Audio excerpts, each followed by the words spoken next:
அம்மாவையும் அப்பாவையும் கும்பிடணும் டெய்லின்னு இங்கே நம்ம நாட்டில் சொல்கிற மாதிரி மற்ற நாட்டில் எங்கேயும் சொல்கிறது இல்லைங்க. அன்னையும் பிதாவும் முன்னறி தெய்வம். காரணம் என்ன? சிம்பிள். பாடம் சொல்லி கொடுக்குற குருவை மதித்து வணங்குற போது அந்த கல்வி நல்லா வருது. இப்போ ஏகலவியன் குரு சொல்லி கொடுக்காமலே அவருடைய உருவத்தை வணங்கி அவ்வளவு கலையும் அவருடைய பிரியசிஷனாகிய அர்ஜுனனுக்கு தெரியாத கலையெல்லாம் அவனுக்கு வந்துச்சு இல்லை? அது எப்படி? அது மாதிரி அம்மாவும் அப்பாவும் நமக்கு இந்த உடம்பை கொடுத்துருக்காங்க, இந்த உலகத்தில் அட்மிஷன் கொடுத்துருக்காங்க.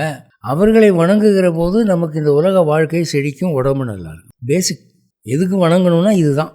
கல்வி சொல்லி கொடுக்குற குருவை வணங்கினா கல்வி நல்லா வருது.